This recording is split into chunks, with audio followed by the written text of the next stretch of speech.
Bienvenidos a una edición más de Perfiles 360. Hoy me acompaña Fernando Prado. Él es un experto en reputación, en gestión de marca y es cofundador de Reputation Lab, una empresa que justamente está dirigida a hacer todos estos estudios de mercado sobre la reputación. Te doy la bienvenida. Gracias, Fernando, por estar aquí con nosotros. Muchas gracias por invitarme, Carolina. Es un placer. Bueno, vamos a hablar muchísimos temas, pero vamos a empezar un poquito por esa trayectoria. Fernando, estudiaste en Londres justamente administración de empresas, después hiciste un posgrado, una maestría y toda tu carrera, digamos, ha sido en administración de empresas. Tus estudios, háblanos un poquito dónde estudiaste y cómo pasas de ahí a una carrera de 10 años en Walter Thompson, en publicidad, manejando todo España, manejando también Latinoamérica. ¿Cómo fue ese cambio? Bueno, la verdad es que es cierto que yo empecé haciendo administración de empresa, fue mi carrera. Yo estudié en un programa que había en su día. Yo soy de un pueblo, de una ciudad pequeña en el norte de España, de Lugo, y me fui a Madrid a estudiar un programa de administración de empresas que estaba patrocinado por la Unión Europea, porque me apetecía salir fuera, conocer, y entonces estudiaba a mitad de la carrera en España y después me iba al Reino Unido a acabar la carrera. Y me especialicé en marketing porque me gustaba el marketing dentro de lo que era una carrera de administración de empresas.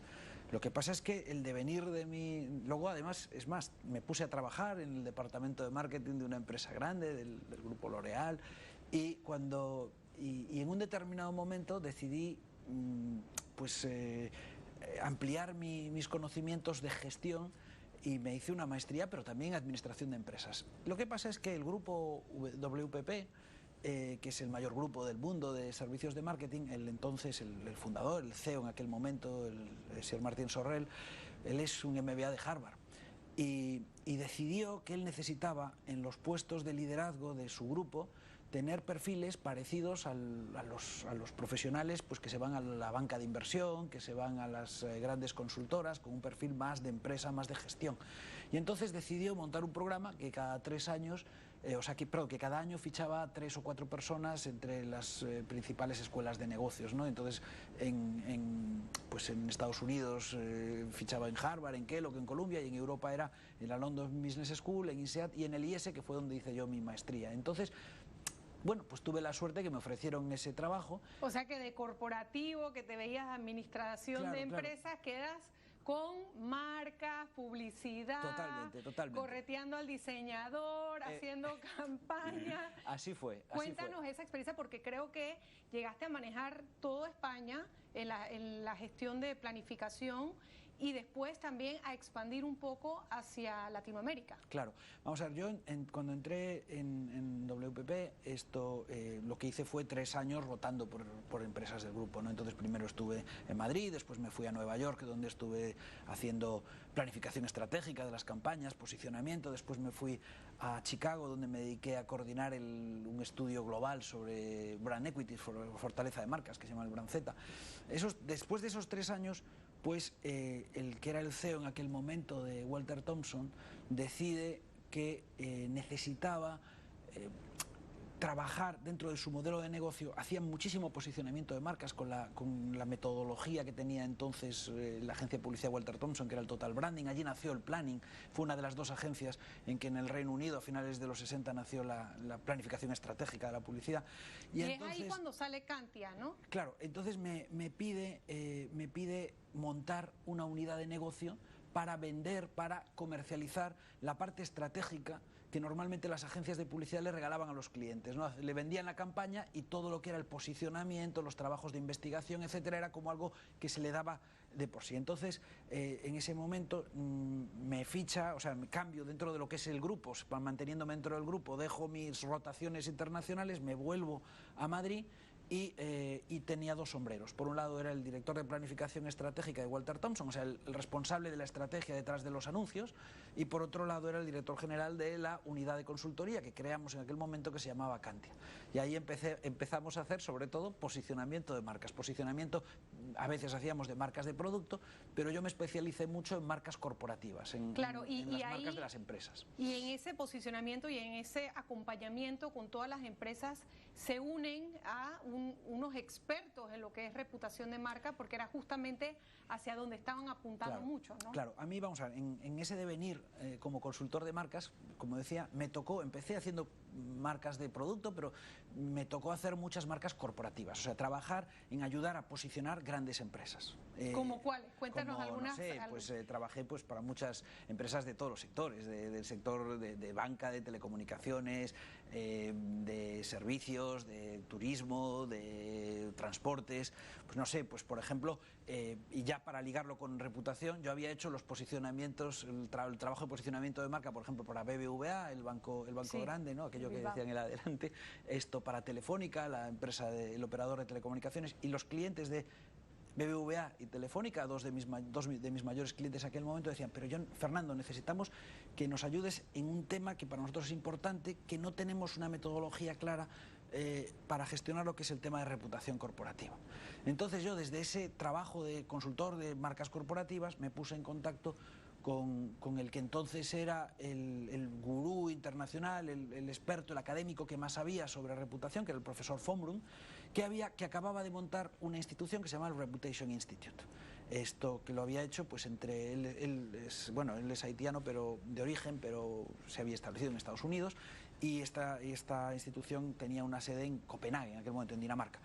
Y llegó una alianza con ellos y nos ponemos a trabajar en el desarrollo de una metodología para medir la reputación y poder gestionarla. Y en ese trabajo conjunto, en que yo tenía unos grandes clientes que eran empresas del IBEX 35 en España, como Telefónica, BBVA, Iberdrola, Repsol, etcétera, pues con esas empresas que nos financiaban el proyecto, desarrollamos una metodología que hoy día es un estándar de facto para medir reputación a nivel internacional, que se llamó el RepTrack. Entonces creamos el RepTrack en el año 2005 y empezó a popularizarse. Entonces yo tenía esa alianza, yo estaba en el grupo WPP, dirigiendo Cantia, pero tenía la alianza con el Reputation Institute y hacíamos estos temas. Y bueno, pues tarde o temprano me insistieron mucho con el éxito que habíamos tenido en que dejara el grupo, al que estoy muy agradecido porque fueron 10 años maravillosos en WPP, y dejé WPP y me uní al Reputation Institute y abrí la oficina del Reputation Institute para cubrir España y toda Latinoamérica. Entonces yo era el responsable pues para toda la región latinoamericana, por eso yo estaba viajando continuamente por todos lados. Por todos lados. Un apasionado definitivamente de todo el tema de reputación y de gestión de marca, y justamente vamos a hacer una breve pausa, pero al regresar vamos a hablar de su nueva empresa ya hace 2 años de consultoría, donde justamente hacen todos estos estudios de reputación, y vamos a hablar un poquito qué es la reputación de una empresa, de una marca, cómo se construye, si es percepción, si es realidad. Todo esto y más al regresar de la pausa. Nos acompaña hoy Fernando Prado, experto en gestión de marca y reputación. Ya volvemos.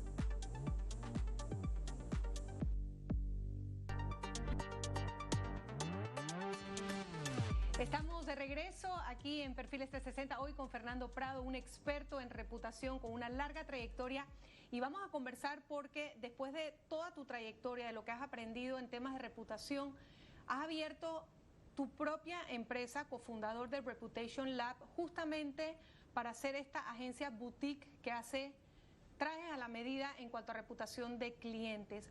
Cuéntanos un poco qué haces desde esta nueva empresa y dónde se están expandiendo, porque sé que están ya por varios países.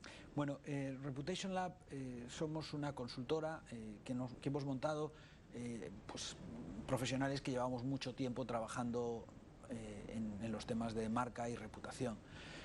Lo que buscamos es ofrecer una propuesta de valor un poco distinta a la que veníamos ofreciendo en nuestras anteriores empresas, en la que queremos sobre todo ser consultores. O sea, tenemos métricas de reputación, o sea, hacemos investigación, hacemos análisis, hemos desarrollado el modelo RepCore, que es yo creo que es de lo más avanzado que hay hoy para medir la reputación y ofrecer indicadores de reputación a las compañías, pero no nos conformamos con eso. Preferimos trabajar de la manera en que podemos aportar no solo los KPIs para los cuadros de mando integrales de nuestros clientes, sino ayudarles en el proceso, ayudarles en ese trabajo, en esa travesía de la gestión de la reputación. Entonces, ante todo, somos consultores. Fernando, si bien hablamos mucho de reputación y la importancia de la reputación, a veces el término puede sonar un poco etéreo, ¿no?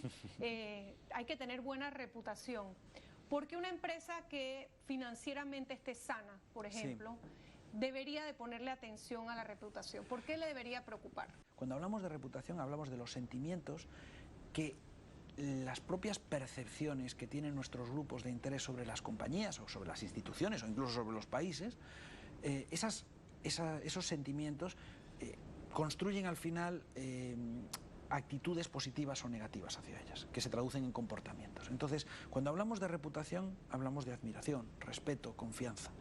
Ya digo, la reputación es el conjunto de sentimientos positivos o negativos que se construye a través de las percepciones que tienen los grupos de interés sobre las compañías. O sea que ahí es donde afectan los números. Claro, estamos hablando de percepción, estamos hablando de un concepto etéreo, pero que no es tan etéreo cuando nosotros podemos empíricamente demostrar que esas percepciones de admiración, respeto, confianza tienen un impacto directo en comportamientos como la intención de compra, la intención de recomendar, de solicitar empleo, de invertir o de concedernos el beneficio de la duda cuando tenemos una crisis, cuando hay una noticia negativa. Ahora bien, mi pregunta es, ¿cómo se mide esa percepción? Bueno, pues se mide hablando con los grupos de interés. Algo de percepción, ¿cómo se mide esa reputación? Sería más bien la pregunta. Claro, lo primero hay que decir que la reputación, o sea, una empresa no tiene una reputación, tiene tantas reputaciones como grupos de interés. Una empresa puede tener buena reputación entre los clientes y mala entre los empleados, o buena entre los inversores y mala en el regulador. Lo que tenemos que primero es entender quiénes son nuestros grupos de interés, quiénes son los famosos stakeholders, esas personas que están a nuestro alrededor y que si nos movemos les podemos afectar, positiva o negativamente, y que nos afectan a nuestro negocio, ¿no? a nuestra actividad. Y medir entre cada uno de esos grupos de intereses, hablar con ellos y entender cómo perciben a nuestra empresa, cómo perciben a sus competidores, qué es importante para ellos. Nosotros esto lo hacemos con modelos matemáticos, con modelos de investigación de mercado, ¿no? Nosotros hacemos investigación en que les preguntamos primero sobre ese concepto puro de reputación. ¿Admira esta empresa? ¿Confía en esta empresa? ¿Esta empresa le transmite una buena sensación? Eso es la reputación en sí mismo. Pero luego le preguntamos si esa empresa tiene productos de calidad, si invierte en la sociedad, si cuida el medio ambiente, si tiene líderes respetados, si es ética en su manera de trabajar, si muestra su operativa con transparencia. Todas esas variables racionales pueden explicar ese concepto, esos sentimientos de admiración, respeto y confianza. Entonces, lo que hacemos es modelizarlo, es explicar, o sea, buscar modelos matemáticos para explicar admiración, respeto y confianza en función de toda esa amalgama de variables racionales que sí podemos gestionar, sobre las que las empresas sí pueden trabajar. Claro, y esa era mi siguiente pregunta, porque al final del día tener la información tiene que servir para justamente poder hacer un cambio. Estoy segura que construir una buena reputación es más fácil que cambiarla. ¿Qué se requiere justamente para poder asesorar a un cliente que no tiene la mejor reputación? Bueno, como decía antes, cuando hablamos de reputación hablamos del mundo de las percepciones, ¿no? Entonces, a la hora de trabajar para precisamente mejorar esa reputación, lo que hacemos es comparar realidad y percepción. Si una empresa hace las cosas muy bien, pero sin embargo el público, sus distintos grupos de interés lo desconocen o lo valoran peor de lo que realmente es, lo que tiene esa empresa es una oportunidad de comunicación. Y eso se puede gestionar con comunicación. Pero hay veces que los problemas no están en la comunicación, no están en la percepción, están en la realidad. Me perciben mal porque lo hago mal. Entonces lo que tengo que hacer es empezar a hacerlo bien.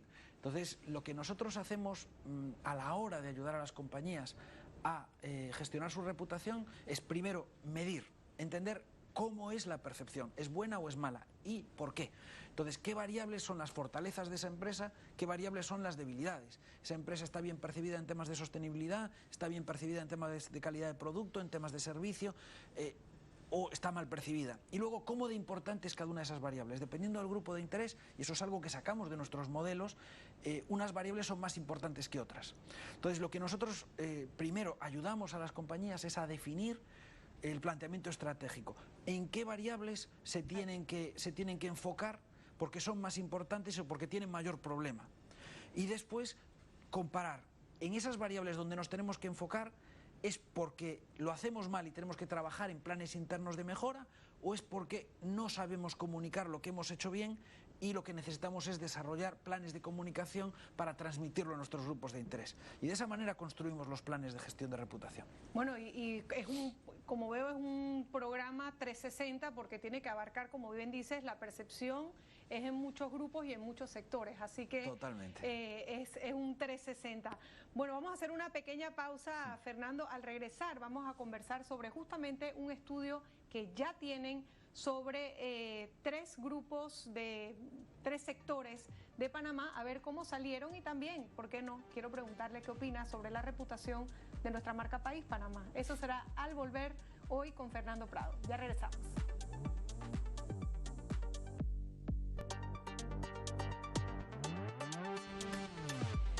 Continuamos en esta entrevista Perfiles 360 con Fernando Prado, que tiene una extensa y larga trayectoria en temas de reputación, además es el cofundador del Reputation Lab.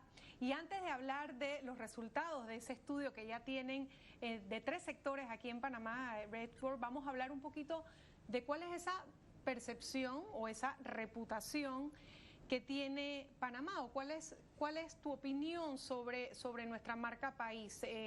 Nos vimos muy afectados con el tema de los Panama Papers, muy afectados con todavía estamos en varias listas grises, pero sin embargo, por otro lado, tenemos una fuerza enorme con el Canal de Panamá, un país de servicios, un país que económicamente pues es pujante y escalable. ¿Cuál sería esa reputación que a largos rasgos pudiéramos dar? Para medir la reputación de un país utilizamos variables racionales diferentes, variables que lo explican, que tienen que ver con temas políticos, sociales, económicos, culturales, de entorno natural, de economía, claro, de empresas. Entonces, cuando analizamos la reputación de países, y ahora me meto con la reputación de Panamá, pues lo que buscamos es explicar la admiración, el respeto, confianza que tiene el observador internacional de un determinado país, y lo intentamos explicar con este tipo de variables que tienen que ver con su política, con su economía, con los temas de ética, de transparencia, con muchos temas. En el caso de Panamá, bueno, primero decir que desde Reputation Lab vamos a lanzar un gran estudio global, estamos lanzándolo en estos momentos, un gran estudio global de reputación de países. Claro, y para vamos poder a tener, justamente efectivamente, y vamos a tener datos, todavía no los puedo contar, pero vamos a tener datos específicos recientes de este año de la reputación del país. Ahora, históricamente, de los estudios que hice en su día y en otros momentos que hicimos presentaciones y análisis sobre la reputación de Panamá, ¿qué puedo decir? Bueno, en general, todos los países de Latinoamérica, cuando hacemos el análisis en los países más industrializados de Europa, Estados Unidos, etcétera, tenemos estereotipos marcados, estereotipos regionales, sí, que muchas veces se extrapolan, porque cuando se construye la reputación de un país, ahí está la percepción, o sea, la experiencia que tienen el observador sobre ese país, si ha viajado, si ha escuchado, si ha conocido a alguien de allí. Claro, está, el boca a boca. Claro, también. La propia comunicación del país, esto y lo que otros dicen, lo que se ve en las noticias, que puede salir, etcétera, Panama Papers, por ejemplo, ¿no? Exacto. Y último, los estereotipos generalmente aceptados en el imaginario colectivo. ¿Y cuál es nuestro estereotipo? Hay países... Corrupción. Panamá no es un país tan estereotipado, pero por eso digo que el estereotipo latinoamericano... Claro. Al final se refleja, y muchas veces hay países que son distintos, porque dentro de Latinoamérica tenemos países con mucha diferencia, pero cuando lo medimos entre los propios latinoamericanos, esas diferencias se ven claramente. Pero cuando preguntamos a un alemán, a un francés, a un estadounidense, pues se mezcla mucho. Entonces, lo primero que digo es que la percepción de Panamá está muy contaminada del estereotipo latinoamericano. Entonces vamos a tener todas las variables de buenos lugares, de gente simpática, de sitios agradables para vivir, pero también las percepciones más negativas de menos organizados, menos, digamos, económicamente sólidos, estructurados, etcétera, ¿no? Eso quiere decir que la percepción varía también del lugar, como dices, de un europeo que lo ve todo como un todo. Hay en América Latina a un latino que sabe muy bien la diferencia de cómo se maneja México, a cómo se maneja Panamá, a cómo se maneja un Guatemala. Completa. Entonces, empezando por ahí, quiero mencionar esto, ¿no? Segundo, Cuando hacemos un análisis de los distintos países de la región, yo en otros estudios en el pasado he analizado pues casi todos los países relevantes de América Latina, lo que vemos es que Panamá no es ni de los que tiene mejor reputación ni de los que tiene peor reputación dentro de ese grupo. Está, digamos que en la media, más tirando para arriba que para abajo, de los países latinoamericanos. Y cuando analizamos cuáles son fortalezas y debilidades, pues en Panamá existen fortalezas que tienen que ver en mucho, por ejemplo, sobre todo cuando lo perciben los propios países más cercanos, con los temas económicos, de estabilidad, digamos, que es un país que se percibe, pues que es un país donde se vive bien, donde no hay problemas, claro, donde la economía funciona, donde es un buen lugar para desarrollar negocios, etcétera. Y tiene mayores debilidades en los temas que tienen que ver, por ejemplo, con educación, en temas, ahí hay reto de mejora, claro, sobre todo con los países que están más próximos, claro, ¿no? Por ejemplo, hay temas que podrían ser fortalezas y que no lo son. Por ejemplo, Costa Rica, que es el país vecino, que tiene las mismas selvas, los mismos mares y todo exactamente igual, pues se percibe, tiene mucha mejor percepción en todos los temas de naturales, etcétera. Mientras que Panamá no tanto, ¿no? Fernando, no quiero que se me acabe el tiempo sin hablar de Redcorp para que nos digas justamente este estudio que han hecho de Panamá, específicamente de las empresas en 3 sectores, ¿no? Energía, telecomunicaciones y banca. Sí. ¿Cuáles han sido los resultados que más han llamado la atención? Vale, bueno, vamos a ver, la buena o la mala noticia. Queremos saber lo bueno, lo malo y lo feo. Bueno, vamos a ver, aquí hay algo feo, o sea, es cierto que venimos de situaciones de crisis, de la pandemia. Lo que hemos podido ver es que esos 3 sectores que hemos analizado, que son sectores clave para la economía panameña, banca, energía, telecomunicaciones, no tienen buena reputación. O sea, lo tengo que decir así directamente. Entre el público, es un estudio de opinión pública. Antes decía que hay que medir la reputación de manera separada entre cada grupo de interés, porque las variables pueden ser distintas o siendo las mismas pueden no ser igual de importantes para los distintos grupos. O sea que diciendo esto, Fernando, quiere decir que esto es la opinión de la gente, no necesariamente de otros stakeholders, claro, como partners en negocios, como inversionistas, etcétera. Esto es opinión pública. Opinión pública, así es. El estudio que hemos hecho una muestra amplia. Hemos preguntado a más de 2.700 personas, opinión pública panameña, sobre pues los principales bancos. Hemos analizado la reputación de 10 bancos, de los principales operadores de telecomunicaciones, los 5 operadores, primeros, ¿no? Sí, operadores de móviles. Bueno, de telefonía en general. Y hemos analizado también las empresas de energía, tanto generadoras como distribuidoras. Me llama la atención, Fernando, y disculpa que te interrumpa porque tenemos poco tiempo, que en este estudio, a pesar que ciertos sectores no salieron muy bien, salieron un poco bastante beneficiados los gremios estilo la CAPAC, Cámara de Comercio, AmCham, o sea, ¿qué importancia tienen los gremios para la opinión pública? Vale, bueno, vamos a ver, nosotros hemos medido empresas por separado, independientemente, ¿no? O sea, los gremios se midieron en otro análisis específico, que añadimos un poco de contenido editorial, aprovechando que estábamos haciendo campo amplio en Panamá, preguntamos en esta situación de pandemia cómo se veía el compromiso de las instituciones públicas y privadas en lo que es la reactivación económica del país, ¿no? Y ahí hay que decir que la percepción es que está más comprometido el sector privado que el sector público, y lo que salía, digamos, mejor parado, con mayor confianza de los panameños, eran las grandes empresas internacionales, después las empresas locales, después todos los gremios, y luego, en último lugar, y con unas puntuaciones muy bajas, los distintos ministerios, y ya siendo la Asamblea Nacional, y lo peor, la Asamblea Nacional.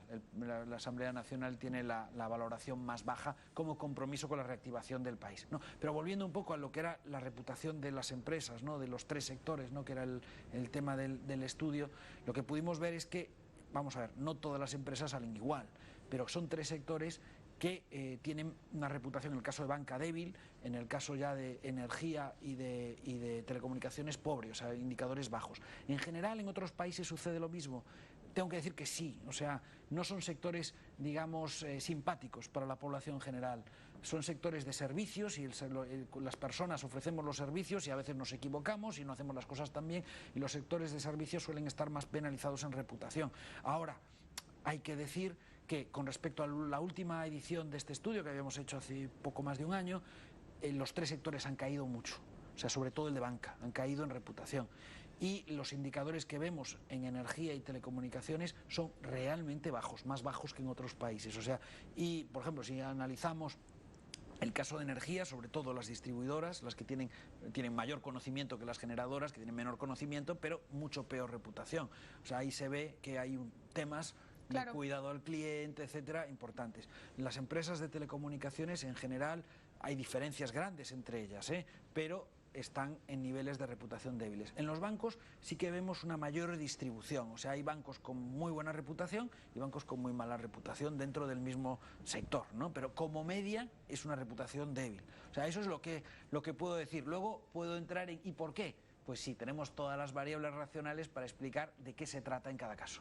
Bueno, Fernando, la verdad que yo creo que lo positivo en estas situaciones, independientemente de los resultados, como bien lo dijiste, esto era uno de los stakeholders, que es la opinión pública, es tener la información para poder de ahí hacer un trabajo de mejora, ¿no? Que creo que hacia allá debemos ir las empresas privadas, y ojalá que justamente este tipo de estudios se hagan año tras año para poder ir midiendo cómo va esa percepción, esa reputación y ese crecimiento. Te quiero dar las gracias, Fernando, por haber estado aquí, por hablarnos un poquito de toda la trayectoria y por aportarnos mucho en este tema justamente de reputación, gestión de marcas y todo lo que han hecho desde Reputation Lab. Así que te doy las gracias. Muchas gracias, Caroline. Es un auténtico placer estar aquí y el año que viene volveremos a tener este estudio, o sea que hablaremos otra vez si quieres. Así es. Bueno, muchísimas gracias, Fernando, a ustedes también por habernos acompañado. Será hasta una próxima edición aquí en Perfiles 360. Chao.